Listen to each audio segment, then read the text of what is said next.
Hi guys, Assalamualaikum warahmatullahi wabarakatuh. I am Safana Nafisa and today I would like to explain about my topic, and the topic that I choose is techniques of translation.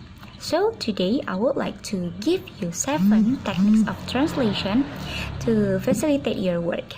So watch this video until the end and happy watching. Okay guys, for the first technique translation that I choose is borrowing. As you can see in the slide, borrowing is a translation technique that involves using the same word or expression in original text in the target text. The word or expression borrowed is usually written in italics. This is about reproducing an expression in the original text as is. In this sense, it is a translation technique that doesn't actually translate. And as you know, guys, this technique have two types. First is pure borrowing without adjustment, and the second one is naturalized borrowing with adjustment, the spelling or pronunciation. And same with the slide. For example, is mixer. Mixer is a word from source language, and we can translate into Indonesian or target language, and it will be mixer. And the next slide is calque. When a translator uses this technique, he or she is creating or using a neologism in the target language by adopting the structure of the source language. And calque translation is basically taking the meaning of a word from the source language and wrapping it with the equivalent word in target language. And for the example of this technique is Directorate General as a source language, and we can translate into target language into Indonesian, and it will be Directorate Jenderal. And guys, the third one is a literal translation. Usually this is called a literal translation or metaphrase. This means word for word translation, achieving a text in the target language which is as correct as it is idiomatic. According to Vinay and Darbelnet, a literal translation can only be applied with languages which are extremely close in cultural terms, and it is acceptable only if the translated text retains the same syntax, the same meaning, and the same style as the original text. And as you can see in the slide, for the example is my house is in the right side. The sentence is source language, and we can translate into the target language, and it will be rumahku berada di sisi kanan. And yes, this translation translate the word for word and seeing the good structure. And the fourth is transpositions. Transpositions involves moving from one grammatical category to another without altering the meaning of the text. And this translation technique introduces a change in grammatical structure.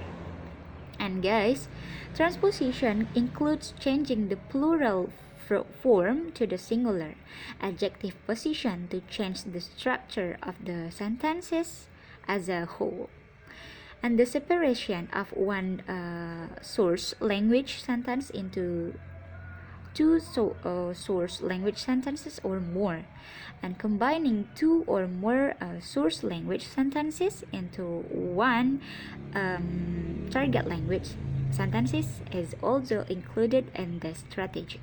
And changing the position of the adjective in the noun phrase and changing it from the plural to the singular or vice versa is a must for the translator.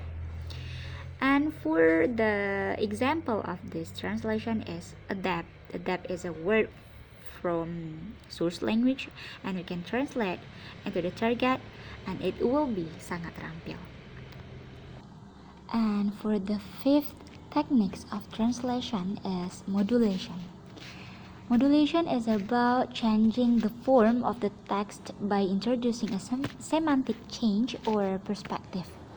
Modulation basically means using a phrase that is different in the source and target languages to convey the same idea. And modulation helps the translator generate a change in the point of view of the message without altering its meaning and without generating an unnatural feeling in the reader of the target text. And yes, as you can see in the slide, the example of this techniques is nobody doesn't like it. The sentence is source language, and we can translate into the target language, and it will be semua orang menyukainya. And for the next slide is description. A translation technique that is applied by replacing a term or expression with a description of its form and function.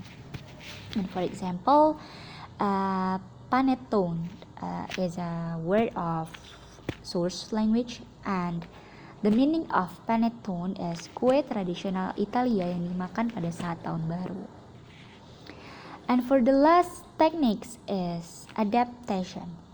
Adaptation, also called cultural substitution or cultural equivalent, is a cultural element which replaces the original text with one that is better suited to the culture of the target language. This achieves a more familiar and comprehensive text. And guys, adaptation technique is also defined as an adjustment or equivalence between the source language and the target language. And for example, you can see in the slide, the word of as what is known as a source language, and we can translate into the target language into Indonesian, and it will be seputih kapas. Okay guys, I think that's enough for today, and hopefully you can understand what I explained about this topic for today. And I'm sorry if I have so many mistakes, and thank you for watching. Assalamualaikum warahmatullahi wabarakatuh.